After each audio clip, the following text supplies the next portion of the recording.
My daughter-in-law planned a big family trip to the beach, but she didn't want me to come. She said, "We can only buy tickets for us and my parents." My son Michael added, "Mom, we need some space from you." I just smiled and said, "That's okay. Have a wonderful time." But when they walked into their hotel, I was standing right there. Not as another guest. As the person who owned the whole place. Before we start, please click the subscribe button and tell us in the comments where you're watching from. I was making lunch in my kitchen, the one I've cooked in for 35 years. The counters were old but clean. The curtains had little flowers on them. Richard and I hung those curtains when Michael was just a baby. The dishes I used were wedding gifts from long ago. Only 2 plates had cracks. The afternoon sun came through the windows, making everything look golden. I made Michael's favorite chicken soup. The recipe his grandmother taught me before she passed away. I wrote everyone's name on small cards for the table. These little things mattered to me. They showed up 30 minutes late. Sarah pushed the door open first. Michael walked behind her, looking at his phone. Her parents, Gloria and Frank, came next. Gloria wore a fancy dress that probably cost more than my monthly water bill. Frank had on an expensive jacket with shiny buttons. They looked around my kitchen like they were visiting a museum of old things. "Eleanor," Gloria said, shaking my hand quickly. "Thanks for the invitation. Course, please sit down. Food is ready." I had everyone sit in special spots. Michael next to me, Sarah beside him, her parents across from us. I kept the head of the table for myself. I brought out the chicken soup in my best pot, steam rising up, the smell filling the room. "This looks simple," Gloria said, looking at my walls, my old wallpaper, my pictures of Michael growing up. "I heard you got that new job, Michael. You worked really hard." He barely looked up from his phone. "Yeah, these things happen when you know the right people." Those words hurt more than he knew. I had called 3 old friends from my working days. I spent hours talking to someone who runs a big company. I made sure his application got to the right person's desk. He thought it was all him. Sarah reached for the bottle of juice I bought, special and expensive. $15 I shouldn't have spent. She looked at the label, eyebrows going up like she was surprised. "Now this is decent quality," she said. "Finally something worth drinking here." She poured glasses for Gloria first, then Frank, then Michael. The bottle went around the table in a circle, but nobody poured any for me. Sarah put it down at the far end, where I couldn't reach. Michael watched this happen. He said nothing. "Sarah has such good taste," Gloria said, taking a sip. "We taught her to appreciate nice things." Frank leaned back in his chair, looking around my kitchen like he was deciding how much money it was worth. "Eleanor, have you thought about fixing this place up? We just redid our kitchen. New counters, new machines. The value went way up." "These curtains are interesting," Gloria said, touching them with 2 fingers like she was checking if they were dirty. "They must be 20 years old, right?" "They work just fine," I said. Sarah moved her chair, the legs making a loud sound on the floor. She positioned herself to be closer to her parents, making a wall. Michael turned his body the same way, with his back partly toward me. "Pass the breadbasket." Sarah took it without looking at me. "So, big news," she said, smiling at her parents. "We're planning a family vacation. Hawaii for a whole week. Just me, Michael, Mom and Dad. We leave on the 15th. My fork stopped halfway to my mouth. "That sounds lovely. Which island?" "Maui, 5-star hotel, private pool, everything." She was so excited, moving her hands as she talked. "My juice that I bought. We only had money for 4 tickets," she said. "Us and my parents." The math was clear. 4 tickets. 4 people named. I wasn't one of them. The leaving out was on purpose, planned. "I can pay for my own ticket," I said, keeping my voice steady. "I would love to join the family." Sarah's phone slid across the table to Gloria. Pictures of the hotel loading on the screen. Sarah turned even more away from me, leaning in to point at pool pictures.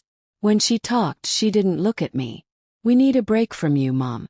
Michael's words. The room felt smaller. Gloria and Frank suddenly became very interested in their plates. Sarah jumped in quickly, trying to sound nice but not really. It's not personal, Eleanor. You know how it is. Quality time with a close family. My hand had been reaching for the salt. I watched it stop in the air like it belonged to someone else. Slowly I put it back in my lap. The chicken soup sat on my plate, getting cold. Course I heard myself say, "Understand. Let me get dessert." Nobody said no. Sarah was already pouring more juice. Everyone's glass but mine. As I walked to the kitchen, my plate was still full. Through the doorway, I heard Gloria asking about spa treatments. Frank suggesting boat trips. Michael's laugh, easy and light, the way it sounded when he was 10 and I'd take him for ice cream after school. I didn't bring out dessert. I walked past the kitchen, down the hall, up the stairs to my bedroom. Behind me, the talking continued without stopping. My absence didn't even register. I closed the door and sat on my bed, still wearing the same sweater I wore to Michael's wedding. The same one I wore to his job celebration last month. The same sweater Sarah's family had just made fun of. Through the floor I heard more laughter, glasses clinking. My juice, my table, my home. Their celebration. Something shifted inside me then, sharp and clear like a lock clicking open. The house got quiet around 9 o'clock. I heard doors closing downstairs. They were staying in the guest rooms, of course. Too much juice to drive home safely. My juice. I sat on my bed, sweater finally off, draped over the chair. The same chair where I laid out my clothes this morning, hoping dinner would bring us closer. Sleep wasn't coming. I knew that. I took off my glasses, cleaned them with my shirt, put them back on. The bedroom looked the same as it had for 20 years. Richard's watch still sat on the dresser, the one thing I kept after he died. Everything else sold to pay hospital bills. Insurance didn't cover everything.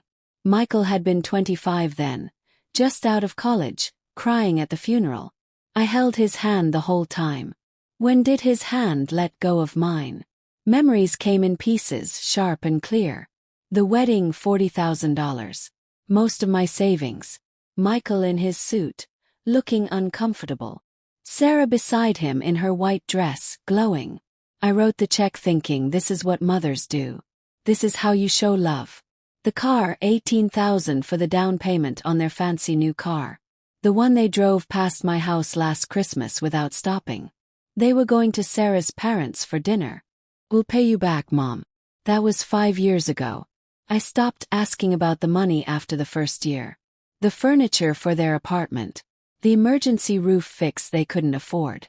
The credit card bill, $9,000, that Sarah said was just a temporary money problem. Every time I wrote the check. Every time Michael would hug me and say, "You're the best, Mom." I stood up, restless, walked to my office down the hall. The computer sat on the desk, password protected, containing a life my son knew nothing about. I opened it, typed the code, watched the screen light up. 5 properties. The Beach Hotel in Miami, bought in 2009 when prices were low, fixed up, making money within 2 years. The Small Inn in Key West, bought in 2013. 3 bed and breakfasts in St. Augustine, purchased together in 2020. All managed through Wilson Properties Company. All making steady money. All completely invisible to my family. Total value $3.8 million. I built this quietly after Richard died, working extra shifts at the hospital where I was a nurse supervisor, saving every extra dollar, learning about real estate through night classes and weekend workshops. The company was registered under my maiden name, Thompson, to keep it separate and private. I told Michael I was working extra to keep busy. He never asked for details. I opened my spreadsheet, $82,000. That's how much I'd given them over 13 years. Not counting tonight's dinner. Not counting the phone calls I made to get him that job. $82,000. And they needed a break from me. Around 2 in the morning, I walked to Michael's old bedroom. Now a guest room, most of his stuff gone. But a few photos stayed on the wall. Michael at 7, missing his front teeth, hugging me at the zoo. Michael at 15, holding his first science fair trophy, my arm around his shoulders. Michael at 22, college graduation. His smile big and proud. I touched the frame. The glass felt cool. When did that boy disappear? Dawn came slowly, gray light through the windows. Around 6, I heard voices downstairs. Quiet talking. Sarah and Michael awake early, talking in the kitchen. I moved to the hallway barefoot, staying close to the wall. The old house had good sound if you stood in the right spot. At the top of the stairs, their voices carried clearly. We just need to ask the right way, Sarah's voice, that careful tone she used when she wanted something. Make her think it's her idea. She's sitting on money she doesn't need. Michael, sounding dismissive. This house is too big for one person. I pressed my back against the wall, listening. She's stubborn though, Sarah continued. But if we say it's about making her life easier, the old woman doesn't need expensive things anyway. Probably happier in a small apartment. Sarah laughed, small and mean. She wore that same sweater to my job party and our wedding. I looked back at my room where that sweater hung on the chair. Same one. She was right. Once we sell the house, Sarah said, voice getting confident, we can pay off the cards and maybe get that bigger place in Palm Beach. Your mom won't even notice. She'll just be happy to help family. Michael's tone twisted the words into mockery. Help family. The family that needed a break from me. The family planning to trick me into selling my home, Richard's home, so they could upgrade theirs. I went back to my bedroom with the same careful steps I used to walk down the stairs, closed the door quietly, sat at my desk, opened the computer again. My hands didn't shake. That surprised me. They should have shaken. Instead, they typed Ocean Paradise Resort Maui for sale. The listing loaded. Luxury beachfront property, 60 rooms, private beach, established customers. Price $2.2 million. The photos showed perfect beaches, infinity pools, couples drinking fancy drinks at sunset. The same resort where my son planned to vacation without me. Paid for with my juice money, my dinner hospitality, my endless forgiveness. I opened my leather notebook, the one where I tracked my hotel purchases, wrote money notes, planned expansions. On a fresh page, I wrote the number $2,200,000. Then I wrote July 10th. Then I wrote Ocean Paradise. My handwriting was steady, clear. I stared at those words for a long moment, then checked the property details again. Owner retiring, wants to sell fast. Closing possible in 45 days. Contact Martin Reynolds, Island Properties Company. Downstairs, Sarah and Michael were probably making coffee now, planning their speech to get me to sell, to simplify, to free up money for the family. I looked at my computer screen, at that resort glowing in Hawaiian sunshine, and something became crystal clear in my chest. Not anger. Anger was too hot, too messy. This was colder, sharper. This was knowing exactly what to do. I checked my business bank account, the one Michael didn't know existed. Available money after keeping operating funds, $2.4 million. Ocean Paradise Resort, Maui. I said out loud to my empty room. For sale, $2.2 million. I wrote it again in my notebook, underlining it twice. The sun was fully up now, light coming through those old curtains Gloria had made fun of. Downstairs, my son was planning to take my home. In 8 days, he'd be lying on a beach I was forbidden to visit, drinking fancy drinks I was considered unworthy to share. Smiled. It wasn't a happy smile. The computer screen still showed Ocean Paradise's listing when morning broke fully. I'd been at this desk for hours, coffee getting cold in the cup beside me. Sleep seemed pointless now. My body ran on something stronger than coffee. Purpose, maybe. Or the clarity that comes when you finally stop pretending. I heard movement downstairs around 7. Michael's footsteps, familiar rhythm after 35 years, heading to the kitchen. I waited 4 minutes, then followed. He stood at the counter pouring coffee, still in his pajamas. I'd put out his favorite creamer earlier. Vanilla hazelnut, the expensive kind. Small details. I still remembered them all. Morning, I said, reaching for a cup. Hey, he didn't look up from his phone. I poured slowly, measuring my tone. Sarah mentioned you're taking a trip soon. Somewhere tropical. Maui, Ocean Paradise Resort. We leave next week. Sounds wonderful. How long? A week. the 10th through 17th. She sipped her coffee, scrolling through something on her screen. She didn't ask if I'd changed my mind about coming. The leaving me out was settled, not worth talking about. Well, enjoy yourselves, I said. You've been working hard. Thanks. She glanced up briefly, almost surprised I said something nice, then returned to her phone. Sarah's voice carried from upstairs. She was on a call, something about quarterly numbers. Michael finished her coffee, rinsed the cup, headed back to the guest room. I listened to her footsteps fade, then returned to my office. Ocean Paradise Resort, July 10th through 17th. 7 nights. I pulled up satellite pictures. The property sat on the west coast of Maui, tucked into a beautiful cove. 50 rooms arranged in a curve around a center pool. 1 road in. Nearest other hotel 15 miles south. Small operation, independent owner, recently listed because I scrolled through the description, owner's urgent money situation. Motivated seller.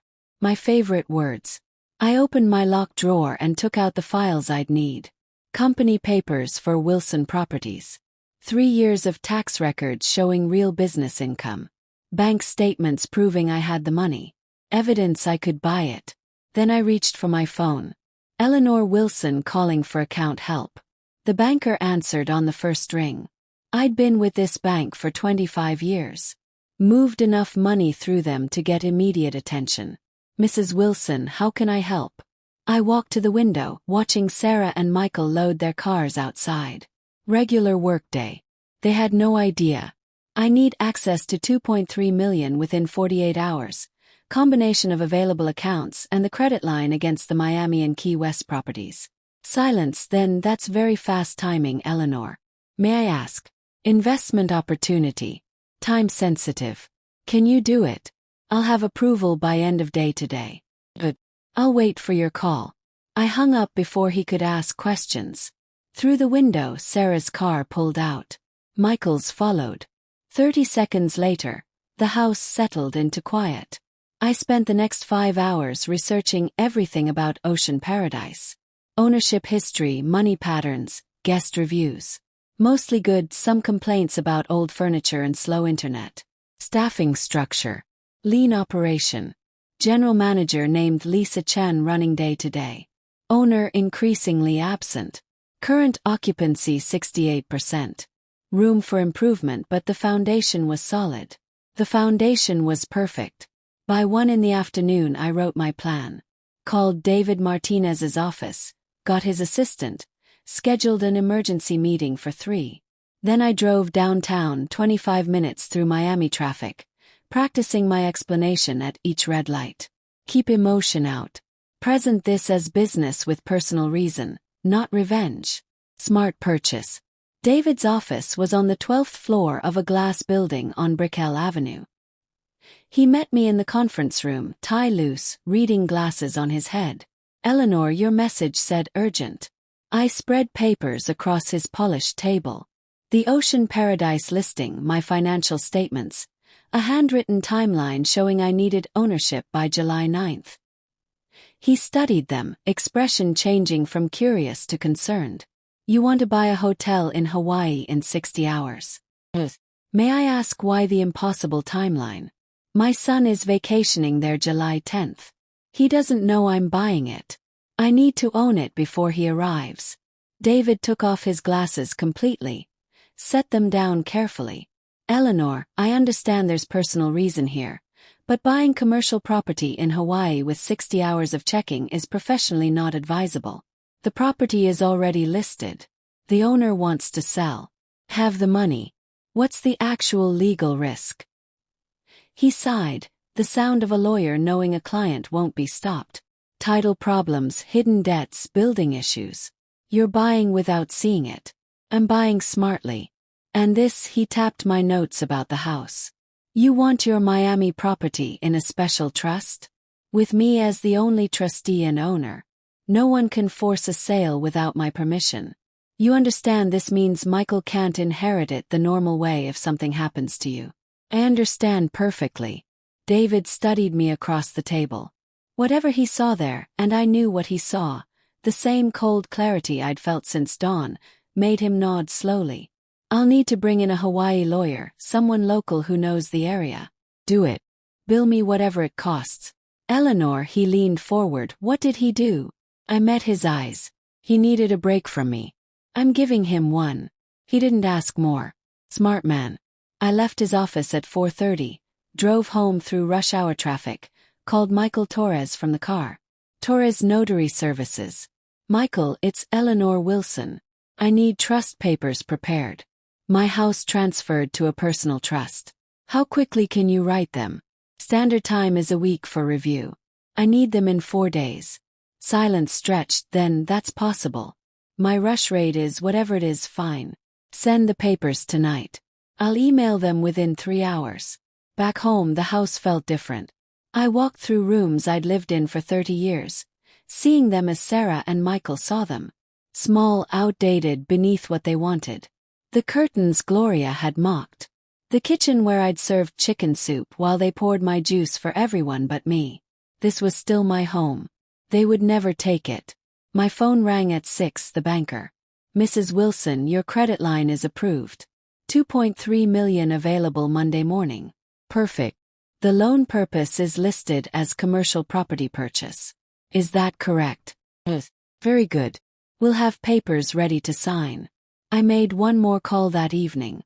Martin Reynolds, Island Properties Company. The listing agent for Ocean Paradise. Mr. Reynolds, my name is Eleanor Wilson. I'm interested in the Ocean Paradise Resort property in Maui. Is the owner taking offers? His voice got excited immediately. Absolutely. When would you like to schedule a viewing? Tomorrow. I can be there by afternoon. That's very soon. You're flying in from Miami. I'll book tonight. This is a serious inquiry, Mr. Reynolds. I have proof of money and can close in 48 hours. I'll contact Mr. Yamamoto immediately. He'll be very pleased. Good. I'll call when I land. I hung up and opened my computer to airline bookings. The screen showed flights to Maui, departure times, prices. My finger paused over the buy button for Hawaiian Airlines Flight 843, leaving 8 in the morning tomorrow. Across town, Sarah and Michael were probably having dinner somewhere nice, celebrating their coming vacation. Ocean Paradise, their private week, their break from me. Click buy. The confirmation email came instantly. Boarding pass attached. Leaving 8 a.m., arriving 1:15 p.m. counting the time change. Plenty of daylight left to see the property, meet the owner, start talking. I sent the flight details to David Martinez with a simple message. I'll need that Hawaii lawyer's contact before I land. His reply came back within minutes. Already arranged. William Chong expects you at 3 p.m. tomorrow. His lawyer will have starting papers ready. Eleanor, be careful. I closed the computer and looked around my office. The hotel files, the trust papers Michael would send, the proof of money letter from the bank. Everything in order, everything aligned. In 4 days, my family would board a plane to Paradise, excited about their exclusive vacation. Their break from the old woman who embarrassed them with her dated curtains and worn sweaters. They had no idea what was waiting for them. I allowed myself a small nod. Not a smile, nothing obvious, and started packing my briefcase for tomorrow's flight. The plane landed in afternoon heat, the kind that hits you like a wall when the door opens. Kahului Airport was smaller than I expected. Tourists everywhere in bright shirts and sun hats, families pulling suitcases to rental car counters. I carried only my briefcase. This wasn't vacation. The taxi driver knew Ocean Paradise without needing the address. Nice place, he said, pulling away from arrivals. You staying there? Business meeting. He nodded, driving through Kahului streets, past cruise terminals and tourist shops, then up along the coast. The road curved along the water, occasional views of blue ocean between palm trees and resort buildings. 20 minutes later, we turned onto a private drive marked by a worn sign. Ocean Paradise Resort. The property was smaller than the photos suggested. A curve of 2-story buildings painted light blue, arranged around a center pool that needed fixing. The lobby sat at the curve's bottom. Worn tile floor, ceiling fan clicking unevenly, Furniture that had been nice once but showed age now. Beautiful bones beneath the wear. A man waited in the lobby. Late 50s, shoulders slumped in a way that spoke of giving up before we even shook hands. Mrs. Wilson, James Yamamoto. His grip was weak. His smile didn't reach his eyes. Thank you for meeting me on short notice. When someone says they can close in 48 hours, I make time. He pointed toward the grounds. Would you like a tour? We walked the property slowly. James pointed out things. The updated kitchens in each room. Private beach down stone steps. The small restaurant serving breakfast included with the room. His voice sounded like a man repeating facts he'd said too many times, hoping they'd sound better. I built this place 18 years ago, he said as we reached the pool. Put everything into it. Market changed. Big resorts moved in. I understand business is about timing. He looked at me with something like thanks. You're not going to tear it down. Turn it into apartments. I'm keeping it as a hotel. I have plans. Relief washed over his face. We kept walking. Past rooms with ocean views. Standard rooms facing the garden. The small gym with machines that hadn't been updated in years. Everything worked. Nothing broken. Just tired. A woman came out of the office building, tablet in hand. Professional despite the heat. Early 40s. Dark hair pulled back. Quick movements. Mr. Yamamoto, the Stevens checked out early. They want part of their money back. She stopped seeing me. Lisa, this is Eleanor Wilson. Potential buyer. Lisa Chen, my general manager. She held out her hand without waiting. Firm grip, direct look. Will you keep the current staff? We're small but good. I'm looking at everything. What do you do here? General manager. I handle daily operations, bookings, guest help. How long? 7 years. He nodded. 7 years meant she knew every system, every guest problem, every supplier. That knowledge had value. But I'll need that. We left her going back to her office and continued to James's space. A cramped room behind the front desk. Papers stacked everywhere. Computer showing an old reservation system. He pointed to a chair. I sat, briefcase across my lap. Your listing says 2.2 million, I said. I can close in 48 hours at 2.05 million. All cash. Few conditions. James's fingers tapped the desk once. That's acceptable. When can we start papers? Today. I opened my briefcase, pulled out the offer David's office prepared. James read it slowly, lips moving slightly. When he looked up, something had changed in his face. Hope maybe. Or just tiredness ending. You're serious. Completely. I slid my bank letter across his desk. Proof of money, ability to close immediately. He read it twice, then set it down carefully like he was holding something precious. I'll call my lawyer. We can have starting papers by tonight. I'll be at the Marriott if you need me. I stood, held out my hand. We'll close this, James. By Friday.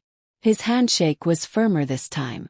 I spent that evening with David's Hawaii contact, a sharp lawyer named William Chong, who walked me through title papers, inspection reports, and existing bookings fast. He flagged small problems. Permits needing renewal. Supplier contracts transferring with ownership. Staff work agreements. The property is good, he said around 11 at night. Money stressed but building solid. If you're comfortable with a fast timeline, I see no reason not to go forward. Write closing papers. I want to sign Friday morning. He nodded, already making notes. By Thursday afternoon, we sat in James's office again. Him, me, William, and James's lawyer handling final review. Numbers matched. Papers signed. I wired the deposit. $205,000. 10% down. James's hand shook slightly when we shook on it. You're saving my life, he said quietly. I didn't respond. This wasn't about saving anyone. Friday morning, final closing took 4 hours. Wire transfers, title transfers, keys exchanged. Ownership papers filed with the Hawaii Recorder Office. By noon, Ocean Paradise Resort belonged to Wilson Properties Company. I sat alone in what was now my office, reviewing the papers with a strange feeling of someone who just did something that still felt unreal. Then I opened Lisa's reservation system, scrolling through July bookings. July 10th through 17th. Morgan Party. For guests. Deluxe Ocean View Suite. Deposit paid. Balance due at checkout. I took a photo of the screen with my phone, then called Lisa to my office. She arrived within minutes. Professional wariness in her look. New ownership meant uncertainty. She was smart enough to be cautious. Lisa, thank you for coming. Please sit. She sat, tablet ready, prepared to take notes or defend herself. I wasn't sure which. I'm keeping you as general manager. Your salary increases 20%. Starting immediately. Her eyes widened slightly. Thank you. You'll earn it. I have specific instructions about operations. First, I pulled out the handwritten list I'd prepared. These room changes and price adjustments start July 10th. She looked at the list, frown deepening. These are big changes. Some guests already confirmed reservations at current prices. Ownership changed. Terms changed. Hawaii booking law allows changes with 72 hours notice. That's technically correct, but guests won't be happy. There's one reservation in particular. July 10th. Morgan Party. For guests. She checked her tablet. Deluxe Ocean View. Week-long stay. Change it. Standard room. No ocean view. Use new pricing structure. 50% increase across all services. Lisa looked up slowly. But they've already confirmed at the old price. New ownership, new terms. They'll be told Monday. That gives them 76 hours. She studied me for a long moment. This is personal. I held her look. This is business. Will you follow these instructions? Another pause, then she nodded. Yes, ma'am. When they arrive and show surprise about the changes, you will tell them that I am the owner. Not before. Understood. Understood. I'm flying back to Miami tomorrow. You have my contact information for anything urgent. Otherwise, I trust your judgment on daily operations. She stood, still holding the list, clearly thinking about what this meant. May I ask about the Morgan Party? Who are they to you? Family, I said. They wanted a break from me. I'm making sure they get exactly what they asked for. Understanding showed in her face, followed by something that might have been sympathy or might have been respect. She didn't ask more questions. I'll make the changes today. Thank you, Lisa. After she left, I sat in the quiet office reviewing staff files, supplier contracts, operating procedures. This wasn't just revenge show. I'd bought a real business. I planned to run it right, improve systems, fix real maintenance problems. The Morgan family just happened to be experiencing the growing pains of new ownership.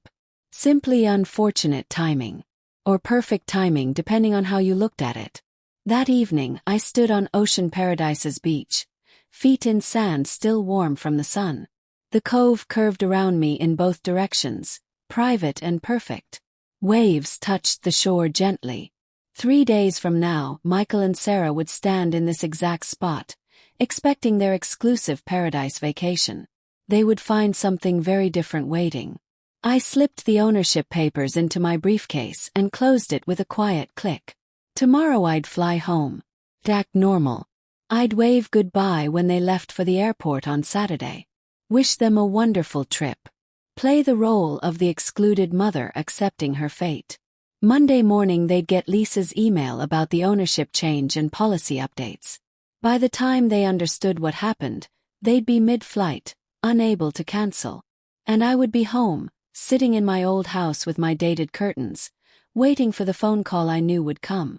The sunset painted the cove in orange and gold. Paradise indeed. I turned and walked back toward the hotel. My hotel. To pack for tomorrow's flight. I returned to Miami before sunrise. My suitcase hidden in my closet before the sun came up. The flight from Maui had landed just after midnight. I took a taxi home through empty streets, practicing normal with each passing block. By morning there was no sign I'd ever left. Sarah appeared in the kitchen around 8, already making lists on her phone. Vacation mode had settled over her. That distracted excitement I remembered from when Michael was younger, planning trips with Richard. Different now though. This time I wasn't invited. Mom, have you seen my blue beach bag? I came from the hallway with it. Hall closet. I washed it after last summer. She took it without looking at me. Oh thanks.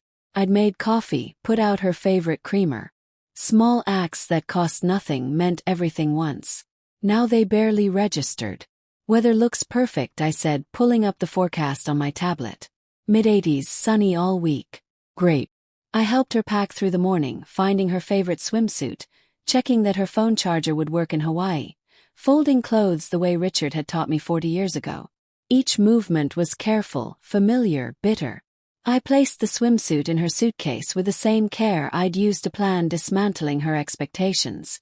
Michael arrived around 11, pulling their shared suitcases like he owned the place. He looked at my help with a smirk. Playing helper now, Mom. I kept folding a beach towel. Just helping Sarah.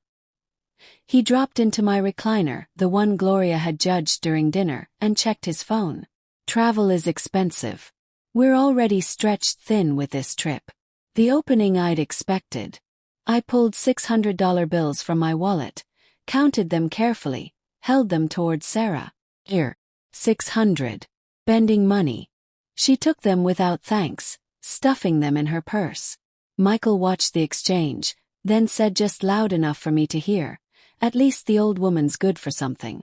I smiled faintly, said nothing. They left around 1 to handle last things. I kept performing, washing lunch dishes, straightening the living room, acting like a woman resigned to a quiet weekend alone. Through the window, I watched Michael's car disappear down the street. Then I went to my closet and pulled out the overnight bag I'd packed that morning. Sarah called around 5 from Frank and Gloria's house, where they'd meet before tomorrow's early leaving. "Mom, we're leaving at 9 tomorrow morning. Just wanted to let you know. Have a wonderful time." Pause, almost guilty. "We'll send photos." Like that. After hanging up, I picked up my bag. My face hardened. By 6, the street was quiet. I carried my bag to the corner, 4 houses down, where I'd arranged for a different taxi service to pick me up. No chance of Sarah or Michael driving past, seeing me leave. I was covering tracks they didn't know existed. The evening flight to Maui left at 7:30. I sat in coach, briefcase on my lap, going over final details. Lisa's rules, staff assignments, the exact moment of revelation. This was theater. I was directing every scene. We landed at 10. The warm night air hit me as I walked down the stairs to the ground. That tropical weight, fragrant with salt and plants. A taxi took me back to Ocean Paradise through darkness, past closed shops and sleeping resort towns. My hotel, my property, my stage.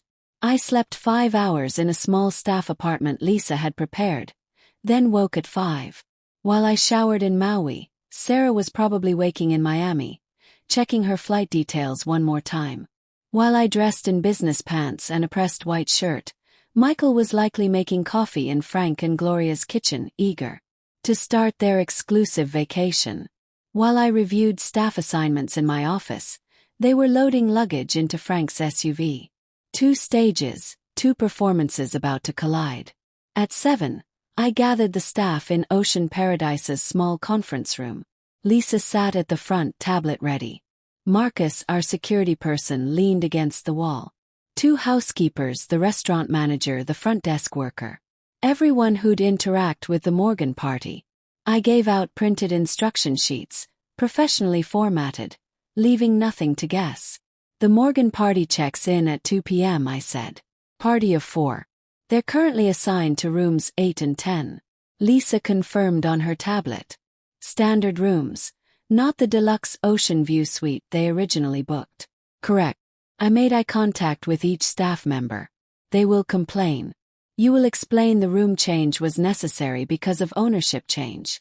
You will be professional and firm. The younger housekeeper raised her hand.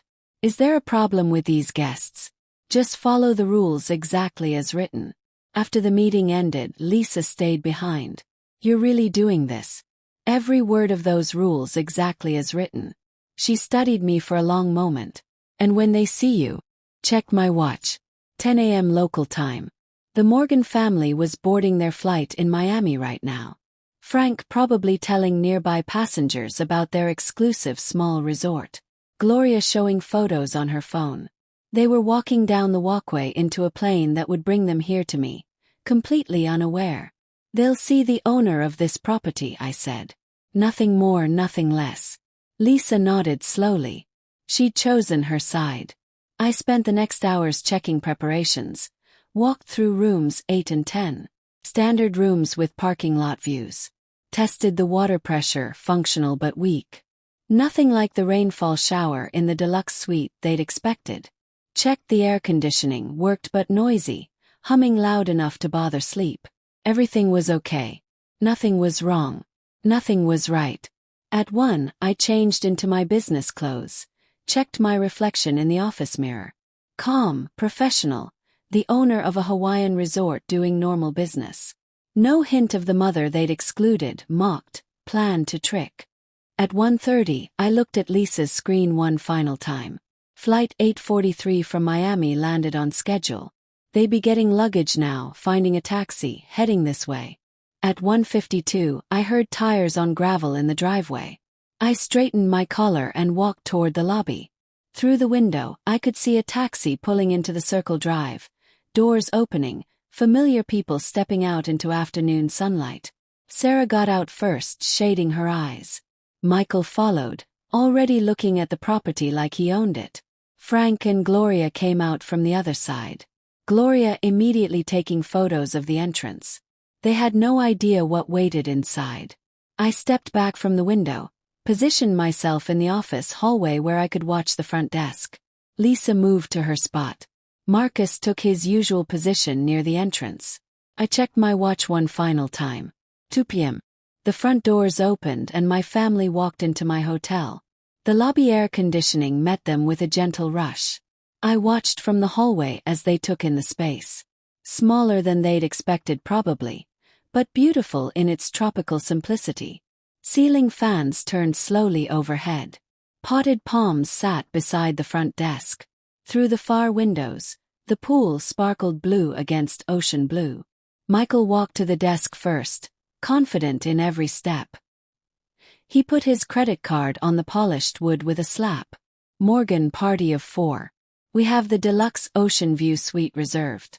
Lisa took the card with professional courtesy, started typing. Her screen showed the changes I'd made. She paused exactly as we'd practiced. Yes, Mr. Morgan. I have your reservation. There's been a slight adjustment because of ownership change. Adjustment? Michael interrupted. We booked months ago. If you'll just wait in the sitting area, I'll have everything ready shortly. She pointed to the seating area. Wicker furniture with tropical cushions, a coffee table showing resort brochures. Michael sighed with fake patience and turned away. Sarah settled onto the sofa, pulling out her phone. Frank and Gloria stayed standing, taking photos of the decorations. Gloria touching a potted orchid to see if it was real. I stepped from the hallway, tablet in hand, with Marcus, who'd been told to follow my lead. I walked with the calm authority of someone checking daily operations, looking at my screen, seemingly focused on resort business, professional, unhurried, in control. I was 8 feet from them when Sarah glanced up. Her face went through a quick sequence: casual attention, recognition, confusion. Her mouth opened slightly. Mom. The word hung in the air. Michael's head snapped around. Frank and Gloria froze mid-photo. I looked up as if just noticing them, showed no surprise at all. Mom, what are you doing here? Sarah's voice carried real confusion. Michael's confusion shifted to anger in an instant. Are you serious? You followed us. I met his look evenly. I work here. That stopped him. His face cycled through not understanding, then settled into contempt. He laughed, a harsh, disbelieving sound that echoed off the tile. You work here. What, you got a job at our resort to spy on us? Frank moved closer to Gloria, whispering too loud. This is wrong. Completely wrong. This is harassment, Michael said, voice rising, taking an aggressive step forward. I want you out of here now. Other guests in the lobby turned to watch. A couple at the opposite sofa exchanged looks. An elderly man reading a newspaper lowered it slowly. I didn't move. I'm doing business. Your business is ruining our vacation. Get out. Sarah stood, trying to put herself between us. Michael, maybe we should. No, he cut her off, then turned to Lisa. Get your manager. Get security. I want this woman removed from the property. Lisa signaled Marcus, who moved smoothly forward, not threatening, just there. Professional hospitality de-escalation, positioning himself, creating space, radiating calm authority. Sir, please lower your voice, Lisa said. You're disturbing other guests. Michael's face reddened. I'm disturbing. She's the one stalking her own son. Marcus stepped closer, voice quiet but firm. Gentlemen, let's keep things calm. Michael turned on him. Tell this woman she needs to leave. We're paying guests. Lisa stood, drawing every eye in the lobby. When she spoke, her voice carried perfect clarity, each word clear. Mrs. Wilson is the owner of Ocean Paradise Resort. As of July 8th, you are her guests. The silence that followed was complete. Even the ceiling fans seemed to quiet. The couple on the sofa stared openly now. The elderly man had given up all pretense of reading. Michael's mouth worked without sound. Owner. Sarah looked at me, color leaving her face. You bought this hotel. I met her eyes. I did. Gloria's phone fell to the tile floor. Frank grabbed his wife's arm, steadying them both. Michael recovered first, aggression coming back. This is crazy. Can't. I can, I said, cutting him off with the same calm I'd kept throughout. I did. Now Miss Chen will finish your check-in. Your rooms are ready. Michael's fists clenched at his sides. His breathing had quickened, face still red. We booked in good faith. This is our vacation. You can't just. Your reservation stands, Lisa said smoothly. Ocean Paradise Resort honors all existing bookings. There have been some adjustments because of the ownership change, which is normal practice. If you'd like to review. I don't want to review anything with her here. Michael's voice had dropped to something dangerous. This is a setup. This whole thing is a setup. For the first time I allowed myself a small smile. This is a hotel. You made a reservation. You're checking in. Everything is completely normal. Sarah sank back onto the sofa, still staring at me like I was someone she'd never met, which I suppose was true. How long have you? She couldn't finish the question. I closed the purchase on Friday. That's 3 days ago, Frank said weakly. We booked 4 months ago. Ownership changes happen, I said. The property was listed. I made an offer. Business. Michael turned to Lisa, ignoring me completely. Fine, we'll check in, and then we'll be filing a complaint with the tourism board with consumer protection. This is fraud. You're welcome to file whatever complaints you wish, Lisa replied. Your confirmation number is in our system. Everything is documented. Shall I continue with check-in? She slid the registration form across the desk. Michael grabbed a pen and signed with angry strokes. Sarah sat still, phone forgotten in her lap. Gloria had picked up her phone from the floor but seemed uncertain what to do with it. Frank kept looking between me and Michael, calculating something. Lisa typed efficiently, then reached under the desk for keycards.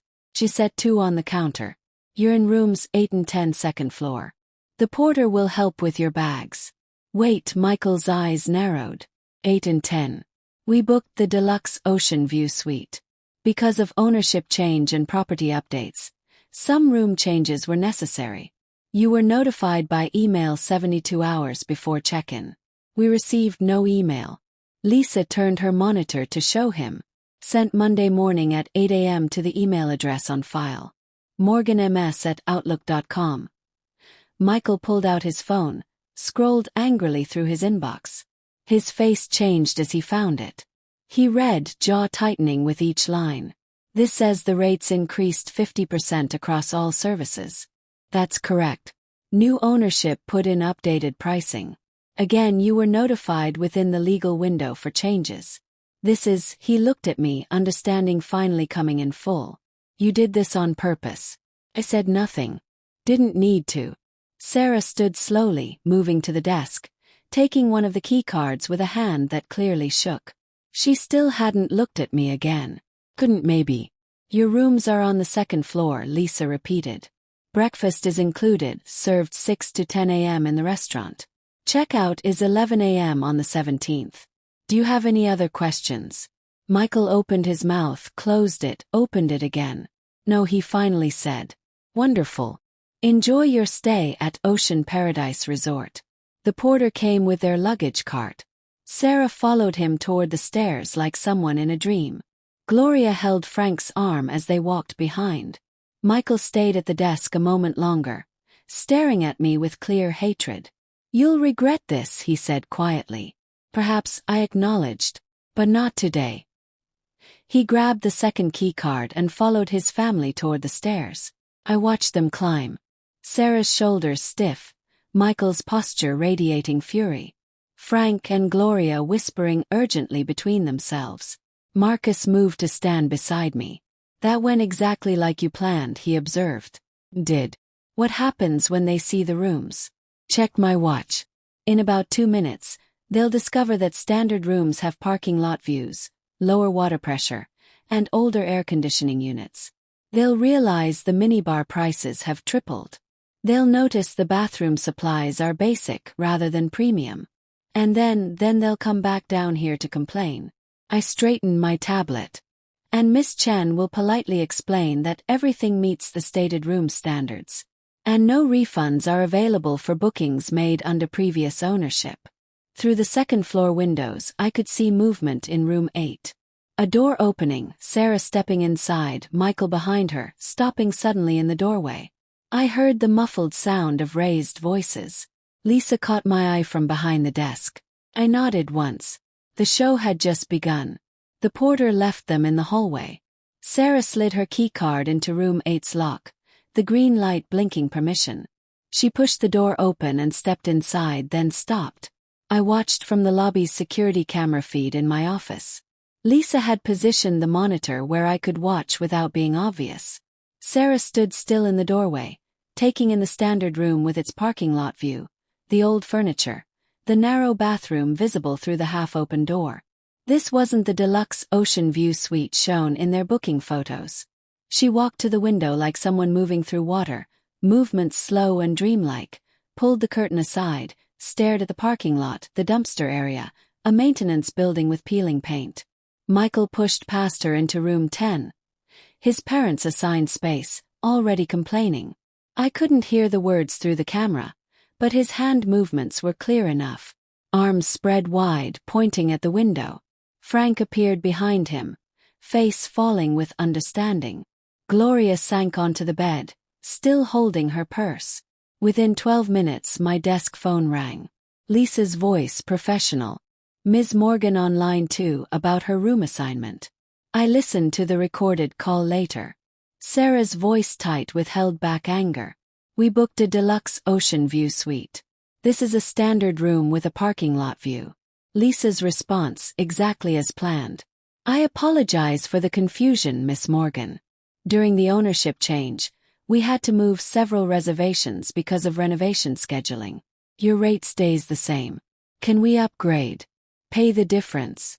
I'm afraid the deluxe rooms are fully booked through your checkout date. Sarah hung up without responding.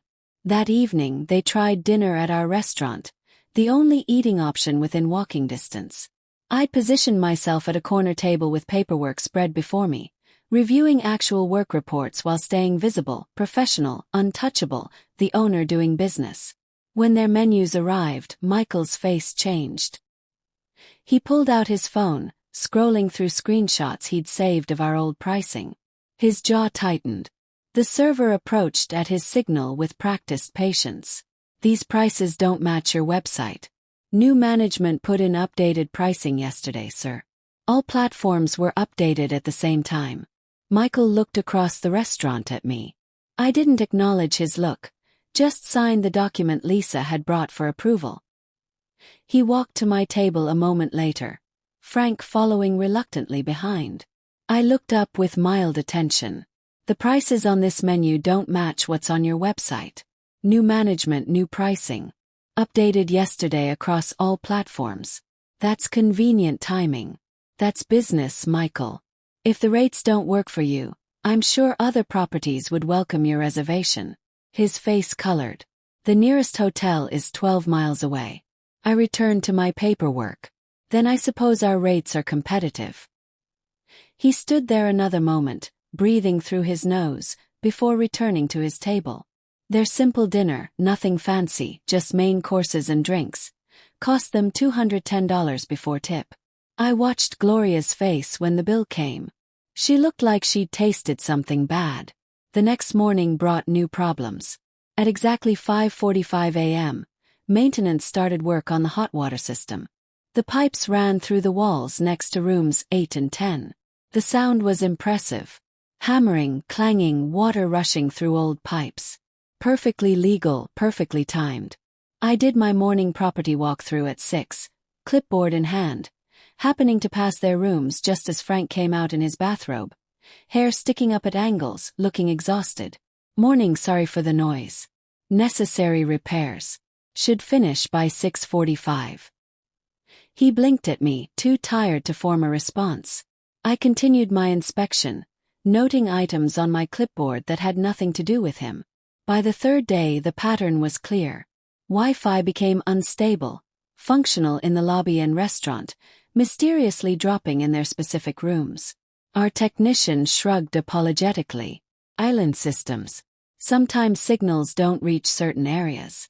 Room service orders were delayed, not terribly, nothing you could complain about officially, but 70 to 100 minutes instead of the promised 40 to 60. Kitchen backup during busy hours. Happens sometimes. Pool hours were changed for cleaning. The announcement went to all guests. Routine maintenance 1 to 3 p.m. daily. Prime afternoon hours. Frank and Gloria had planned to spend those hours poolside. Each thing alone was small. Together they were suffocating. Michael documented everything. I saw him through the window taking photos of his parking lot view, timing his room service order with his phone stopwatch, recording the Wi-Fi disconnection. He was building a case, collecting evidence. For what exactly I wasn't sure. But it didn't worry me. Everything I'd done fell within acceptable hotel operations. Maintenance happened. Wi-Fi had outages. Kitchens had delays. There was no breaking of any rule or law. Just consistent inconvenience. On July 12th, Michael confronted me near reception, laptop open, showing documentation. The Wi-Fi in our rooms doesn't work. I glanced at his screen. Lisa mentioned connectivity problems. We've contacted the service provider. When will it be fixed? Check my watch. They said 24 to 48 hours for technician availability. This is ridiculous. This is Island Systems. I don't control the telecommunications provider schedule. He slammed his laptop closed and walked away. By July 13th evening, the family was breaking apart. I watched from my office window as Sarah sat alone by the pool during the brief hours it stayed open. Michael paced nearby, phone pressed to his ear, probably researching alternatives, finding none in their price range.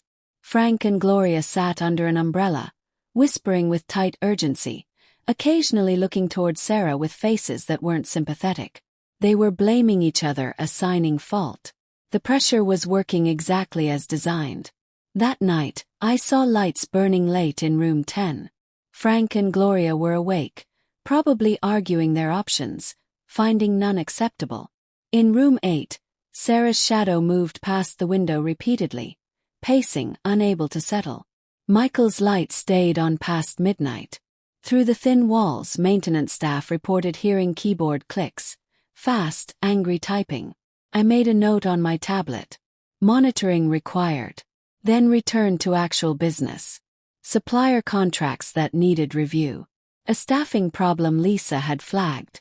Quarterly projections for my other properties. Ocean Paradise was a real hotel. I was running it properly, improving systems, addressing genuine maintenance needs. That the Morgan family happened to be experiencing the growing pains of new ownership was simply unfortunate timing. Or perfect timing depending on perspective. The next morning, Lisa called my cell at 7. "Ma'am, you should know the family posted several negative reviews overnight." I wasn't surprised. "How bad?" "1 star across 4 platforms. Language is aggressive. Claims of discrimination and harassment." "Are any claims factually true?" "Well, everything we did was within policy and law."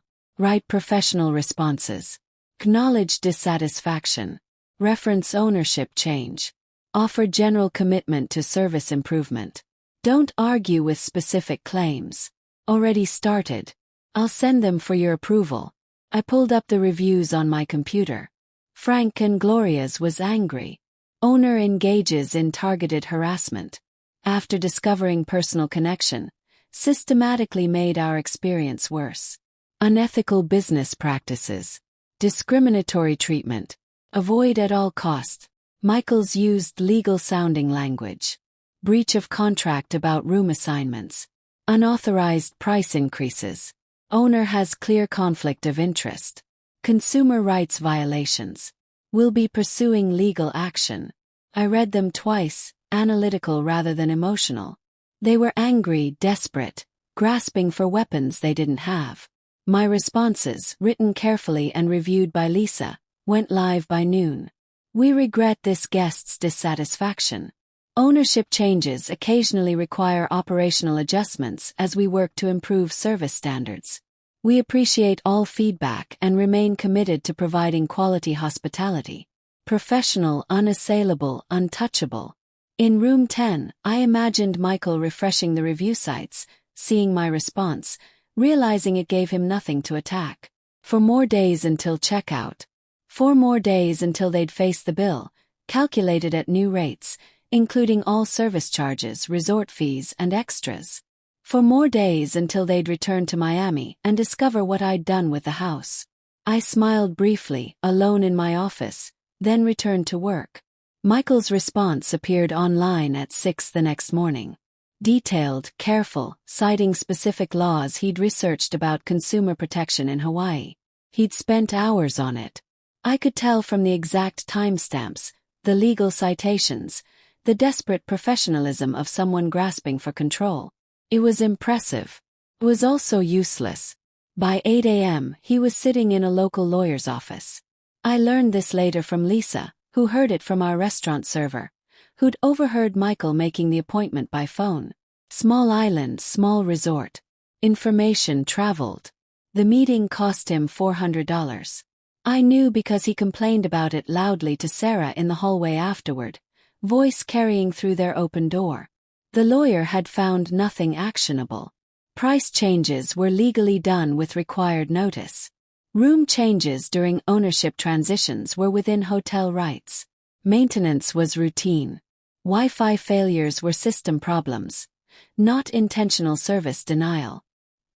He said we can leave negative reviews or find different accommodation, Michael told Sarah, voice tight with barely held fury. That's it. That's our legal option. Sarah's response was too quiet to hear, but Michael's follow-up wasn't. $400 to be told we're stuck. An hour later my phone rang. Sarah's name on the screen. I answered on the 4th ring. Hello, Sarah. Breathing ragged, unsteady. Then how could you do this to us? Her voice was breaking. She'd been crying. I could hear it in the thickness of her words, the way they came in gasps. How could you do this to your own son? Kept my tone measured, calm. I'm doing business. You wanted a vacation without me. You have one.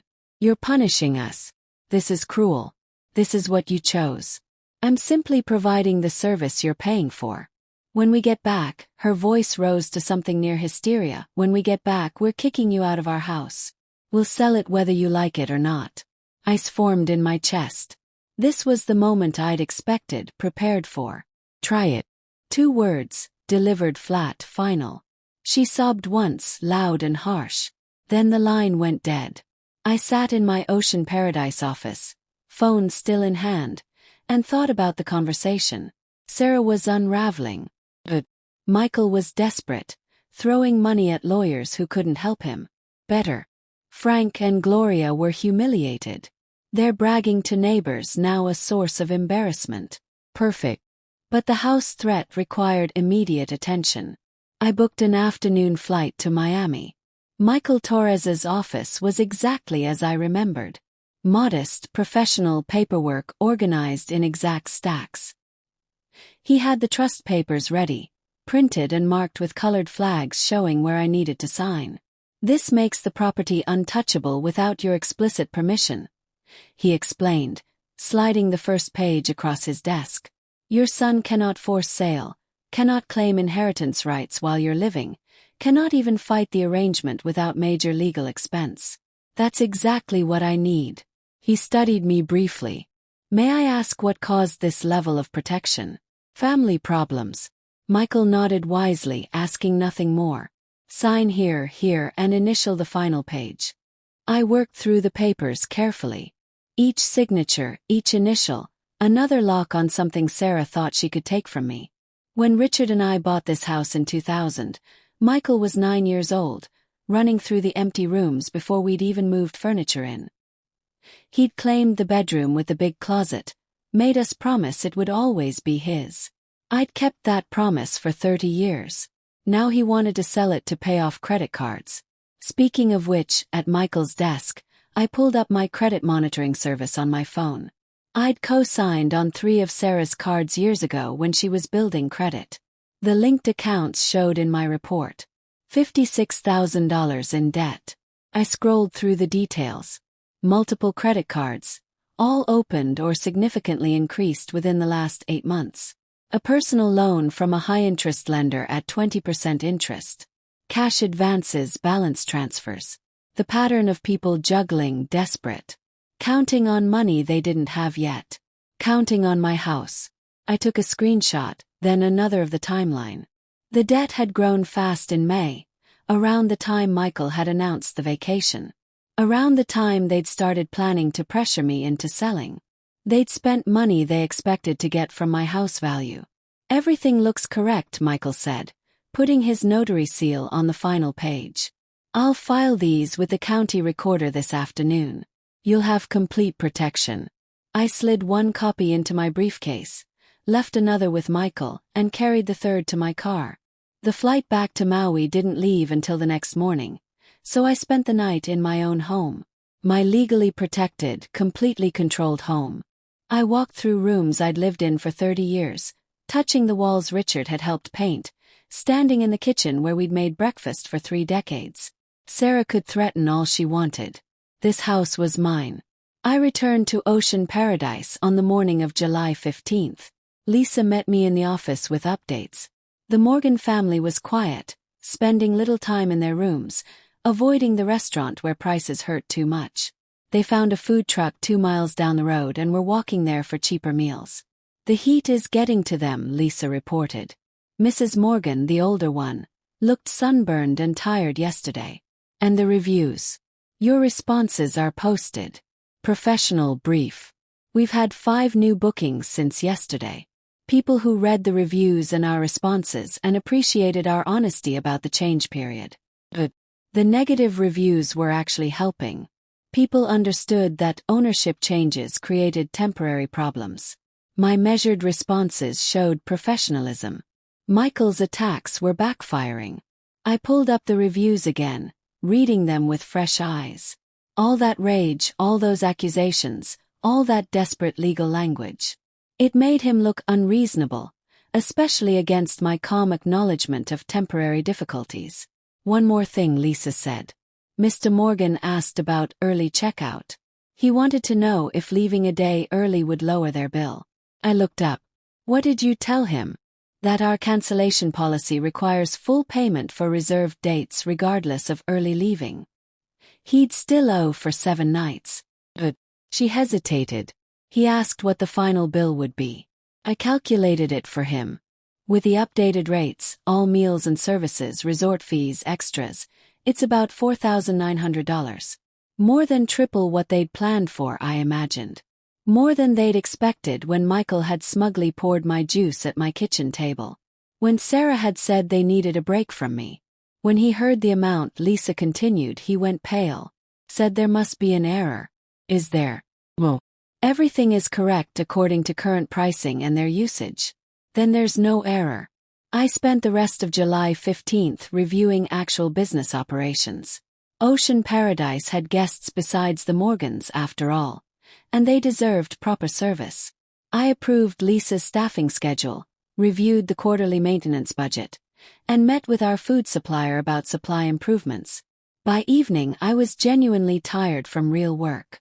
Through my office window, I saw the Morgan family sitting separately around the pool. Not together. Separately.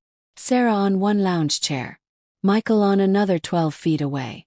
Frank and Gloria at a table. Frank reading something on his tablet. Gloria staring at nothing. They'd stopped talking to each other. The vacation they'd been so excited about, the exclusive small resort experience they'd bragged about to neighbors, had become a prison sentence they were enduring in isolated silence. 2 more days until checkout. 2 more days until they'd face that $4,900 bill. 2 more days until they'd return to Miami and discover the house was beyond their reach. I opened my briefcase, pulled out the trust document copy, and read through it one final time. Every clause, every protection, every guarantee of my absolute control. The house was mine alone. And from Lisa's report, they had no idea what waited for them at checkout. I allowed myself a moment of satisfaction.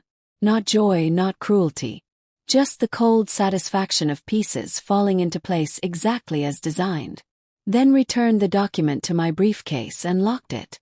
Tomorrow would bring the final moves. Tonight I'd let them sit with their expensive mediocrity, their broken vacation dreams, their breaking family unity. Tonight I'd let them wonder what else I'd planned. They'd find out soon enough. I spent July 15th reviewing final details with Lisa.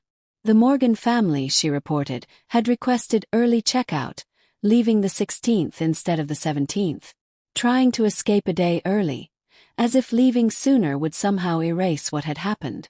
They seem eager to get home, Lisa said diplomatically. I imagine they are. She pulled up their account on her screen. The final bill is ready for review. I studied the breakdown. Room charges at current rates. Restaurant meals. Room service orders. Resort fees. Extras. Every charge legitimate. Every price legally posted. The math of consequence calculated down to the last dollar. Process it exactly as shown, I said. No adjustments. Morning of the 16th, I watched from my office window as they carried luggage to the reception area. Frank moved slowly, looking older than he had a week ago. Gloria kept her sunglasses on despite being indoors. Michael's posture was stiff, controlled fury in every movement. Sarah walked last, shoulders curved inward, smaller. Lisa greeted them with professional courtesy. Good morning, checking out. Michael placed his key cards on the counter with precision. Early leaving. Course. Lisa's fingers moved across the keyboard. The printer hummed to life, making the final bill. She placed it face down on the counter, slid it toward Michael with practiced grace. He picked it up confidently, flipped it over. His hand froze mid-air. I couldn't hear his exact words from my office, but I saw his mouth form them.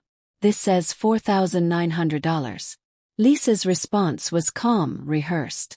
She pointed to the breakdown, explained each section. Updated rates, dining expenses, resort fees. All documented, all legal. Michael's voice rose. Other guests in the lobby looked over. Lisa kept her professional calm, referencing terms and conditions, ownership change clauses, email notifications sent July 8th. Michael pulled out his credit card, tapped it against the machine. Declined. He tried again, entering the PIN by hand this time. Declined. He yanked out a different card. The machine beeped rejection. His face was white now, sweat visible on his forehead despite the air conditioning. He turned to Frank. I couldn't hear the exchange, but Frank shook his head slowly, looking at the floor. Gloria pulled her purse closer to her body, protective. Sarah stepped forward. She didn't speak, didn't meet Michael's eyes. Just handed Lisa her credit card and stared at the wall while the transaction processed. Proved. She took the receipt, folded it without looking, put it in her purse. The family moved toward the exit like people leaving a hospital after bad news. Slow, silent, defeated. I didn't watch them drive away. They were no longer my concern. Lisa came to my office an hour later. "They're gone. Thank you for handling that professionally." It was difficult to watch, she paused, even knowing the context. Consequences are always difficult. That's what makes them work. I flew back to Miami that afternoon. While they traveled in heavy silence, I could imagine it. The four of them unable to look at each other. Michael staring out the airplane window. Sarah with her eyes closed. Frank and Gloria sitting in a different row. I reviewed Lisa's operating reports for the week. Ocean Paradise had worked well. Other guests had left positive reviews. The Morgan family's negative reviews had actually increased bookings. People appreciated my honest, professional responses. The business was solid. The revenge was complete. I timed everything exactly. While they were in Maui, David Martinez had delivered the trust papers to my house, left in a legal envelope on the kitchen table where they couldn't miss it. They'd arrive home exhausted, financially ruined, emotionally broken. And they'd find that envelope waiting. I landed in Miami that evening but didn't go home. Stayed at one of my hotels instead. The small property in Coral Gables. Nice but not showy. I wanted them to discover the papers without me there. Wanted them to read the terms, the trust structure. The reality that the house they'd planned to sell was completely beyond their reach. The next morning, July 17th, I returned to my house. The kitchen showed signs of Michael's rage. Mail scattered on the floor, a decorative bowl broken, a dent in the wall near the counter. The legal envelope lay torn open. Papers thrown across the table. They'd been here. They'd discovered the truth. And they'd left. I cleaned up the broken bowl, stacked the mail, left the dent in the wall. Evidence was useful sometimes. My phone rang that evening. Frank. Eleanor. His voice was careful, measured. "I wanted to apologize for the condition we left your kitchen in." Michael was upset. "Noticed. Gloria and I had no idea about the house situation. If we'd known you'd have what? Not taken the vacation you bragged about to your neighbors." Silence, then quietly. The Hendersons asked how the exclusive resort was. They'd seen the reviews online. Someone posted photos. "I'm sure that was awkward. Gloria is embarrassed. We told everyone this would be a luxury vacation. It was a vacation at a resort. The luxury was your assumption." He breathed out slowly. "Michael and Sarah are staying with us temporarily. Just until they figure things out." "That's generous of you." "Not really. We can barely afford it. The lawyer meeting, the meal expenses, changing our flights. We're stretched thin too." I said nothing. What was there to say? They'd aligned themselves with Michael and Sarah's plans. They'd participated in my exclusion. Enjoyed the idea of a vacation I wasn't worthy to attend. Now they were living the aftermath. "Eleanor, is there any way?" "Well, you don't know what I was going to ask." "Yes, I do. And the answer is no. You made choices. These are the consequences." He hung up without goodbye. 4 hours later, Sarah called. I didn't answer. She left a voicemail. Broken, sobbing, barely understandable. Something about $2,000 a month. Something about debt. Something about Michael blaming her for not controlling me. I listened to it once, then deleted it. This was exactly what needed to happen. They needed to sit with what they'd done. Understand the full weight of their choices. Sarah's tears weren't real regret yet. They were self-pity. She was crying because of consequences, not because she genuinely understood her failures.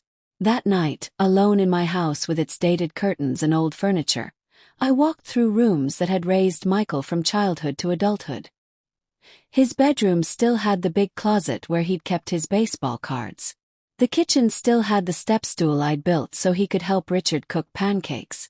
This house was filled with memories of a son I'd loved unconditionally.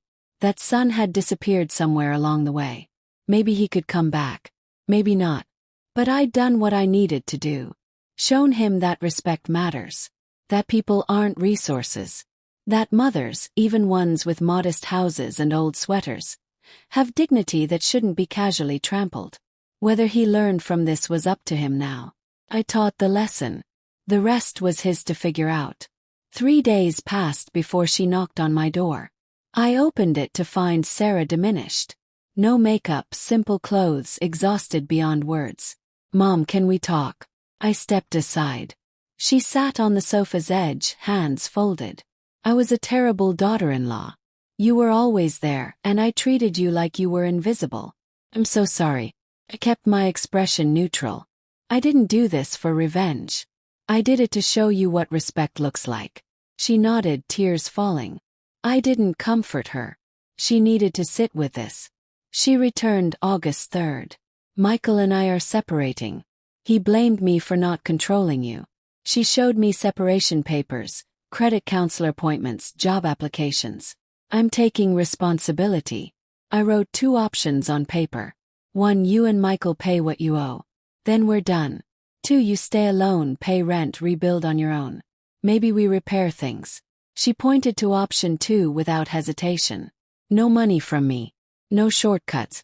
I'm certain." August 6th, she brought cheap sandwiches. We ate on the back porch. I showed her my hotel collection. 5 properties, millions in value. "This was always you." Her voice broke. "I didn't want money to change you. But I changed anyway. I became someone who saw you as a resource, not a mother." We sat as evening came. Not forgiveness yet. That required time.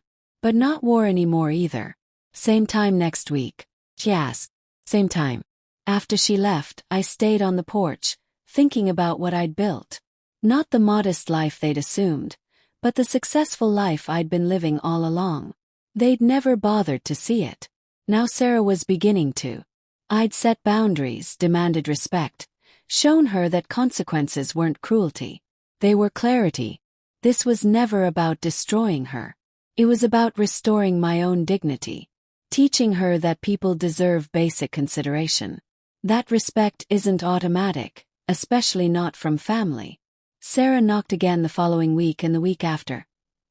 Each visit she was more grounded. I stayed guarded, offered no financial help, but I showed up, because revenge isn't about destroying others. It's about restoring your own dignity, showing consequences, and then, if they prove worthy, offering the possibility of redemption. Sarah was working for hers. Whether she'd earn it remained to be seen. But she was trying. And I was willing to let her try. That was enough for now. Michael came to see me in September. Not with Sarah. Alone. He sat on the same sofa where she'd sat, but his posture was different. Defensive. "Mom, I've been thinking about what you did." Waited. "It was cruel." "What you did was cruel." "Was it?" I kept my voice even. "You excluded me. Told me you needed a break from me. Planned to force me to sell my home." His face colored. "That was Sarah's idea. But you went along with it. You laughed when she poured juice for everyone but me. You said I was good for something when I gave you spending money. You planned to use my house to pay your debts." He looked away. "We were desperate." "Desperation doesn't excuse disrespect, Michael. I raised you better than that. When your father died, you held my hand at the funeral. Do you remember?" He nodded slowly. "I held your hand," I continued, "because that's what family does. They show up. They support. They respect. You stopped doing those things. I don't know when exactly. But somewhere along the way, I became invisible to you. Except when you needed money." His shoulders sagged. "Sorry. Are you? Or are you sorry you got caught? Sorry there were consequences?" "Both," he said quietly. "Think both. That's honest at least." We sat in silence for a moment. Then he spoke again. "The hotel thing was brilliant. Cruel but brilliant." "It wasn't about being brilliant," I said. "It was about teaching you something you'd forgotten. That I'm a person. Not a resource. Not an embarrassment. Not someone you take a break from. Person who deserves respect." He wiped his eyes. "I've lost everything. Sarah's leaving me. My credit is destroyed. I'm living with my in-laws who can barely stand me. Her parents blame me for the vacation disaster. You haven't lost everything, I said. You've lost things you couldn't afford that you bought with money you didn't have while planning to take money from me without asking. There's a difference. Can we fix this? He looked at me with something like hope. Can I fix this? I pulled out the same paper I'd shown Sarah. 2 options. Pay what you owe, $73,000 over time, then we're done. Or rebuild yourself, no money from me, prove you've learned, maybe we repair things. He stared at the paper. That's a lot of money. It's what you took from me over the years. Kept receipts. He looked at the numbers, his face going through calculations. Option 2, he said finally. Can't pay that back. Not anytime soon. Not while rebuilding. So you choose to rebuild and maybe repair our relationship. He nodded. No guarantees. No guarantees, I confirmed. You have to earn trust back. Understand. We'll see, I said. Actions matter more than words now. He stood to leave, then paused at the door. The hotel, Ocean Paradise. Are you keeping it? It's a good property. Going to make it better. He almost smiled. That's very you, Mom. Always building things people don't see. Maybe you'll see them now. Maybe. He left quietly. I watched through the window as he walked to his car. Borrowed from Frank probably. Shoulders still slumped, but something slightly different in his walk. Not quite hope. Not quite defeat. Something in between. Sarah came by that evening unplanned. She rarely did that anymore. Always called first. Respectful of boundaries now. I saw Michael leaving, she said. How did it go? He chose option 2. She nodded. Two. We're both trying to rebuild. Both trying to earn back what we lost. It'll take time. No. She sat on the porch steps, and I joined her. The evening was warm, humid, typical Miami summer. Mom, can I ask you something? Course. Why didn't you just cut us off completely? Why give us options? Why let us try to fix this? I thought about that for a moment. Because revenge isn't the point. Never was. The point is teaching. Showing consequences. Making people understand what they did wrong. But after that you have a choice. You can destroy them completely, or you can give them a chance to be better. I chose the second option. But only because you're both actually trying. If you'd come here making excuses, blaming others, demanding I fix things, we'd be done. We did that at first, she admitted. Those first few weeks, all we did was blame you, blame each other, make excuses. What changed? Reality, she said simply. The debt collectors. The credit counselors. The job searches.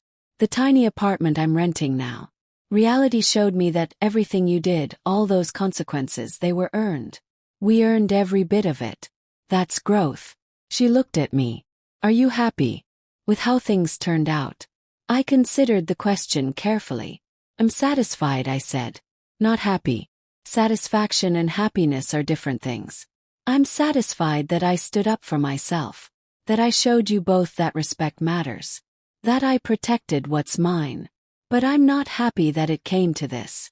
I'm not happy that my son and daughter-in-law treated me so poorly that I had to teach them basic human decency.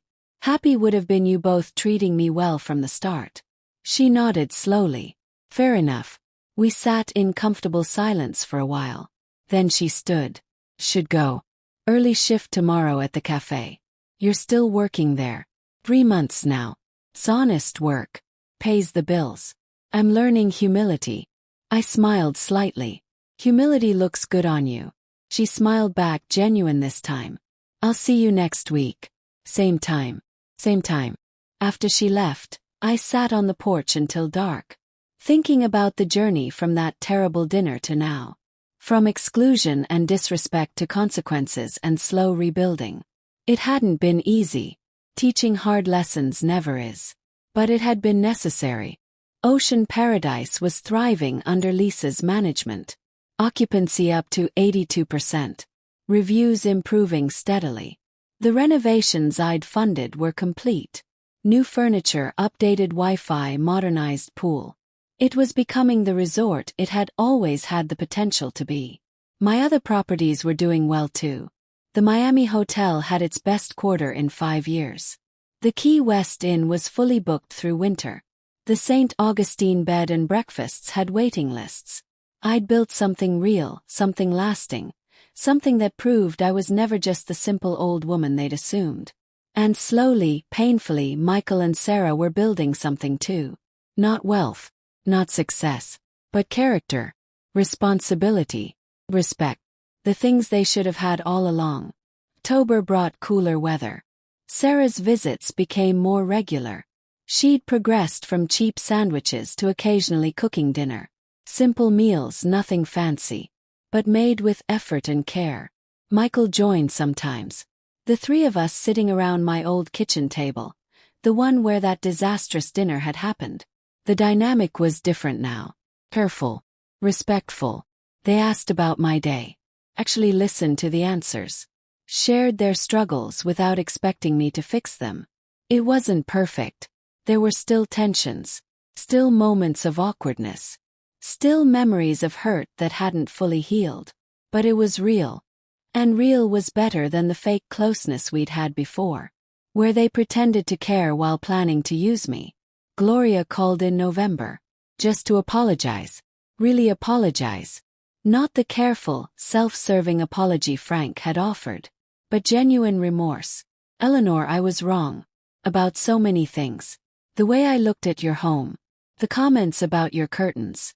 The assumption that you were less than us because you lived modestly. I should have known better. I should have taught Sarah better. You can't change the past, I said. But you can do better going forward. Are you and Sarah talking? We are. Slowly. She's told me what she's learned. About respect. About consequences. About you. That you were never what we assumed. That last part matters, I said. The assuming. You all assumed I was simple, poor, someone to pity or use. You never asked. Never looked deeper. Sorry. We're sorry. I accepted her apology. Not forgiveness, not yet. But acknowledgement. It was a start. December brought the holidays. Michael asked tentatively if he could come for Christmas. Just him. Sarah was spending it with her parents, trying to repair that relationship too. Course, I said. Christmas morning, he arrived with a small gift. Wrapped simply. I opened it to find a framed photo. The two of us from years ago. Him at 10, me at 40. The beach. Both smiling. Both happy. I'd forgotten this photo existed. I found it in some old boxes, he said.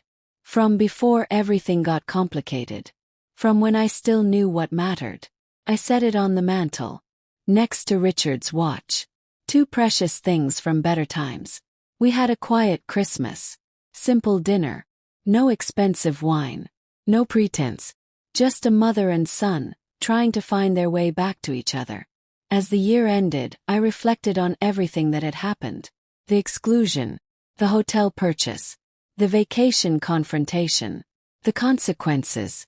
The slow, painful rebuilding. Had it been worth it? Not because I enjoyed hurting them, but because respect matters. Dignity matters. Teaching people that their actions have consequences matters. And more than that, giving them the chance to grow from those consequences matters too. They invited everyone except me on a family vacation. But then they found out my secret. Not just that I owned the resort, but that I was stronger, smarter, and more capable than they'd ever imagined. And that respect, once lost, must be earned back. One difficult day at a time. If you enjoyed this story from Granny's voice, please like this video, subscribe to the channel, and share your thoughts in the comments. To hear another story, click on the video on the left. Thank you for listening.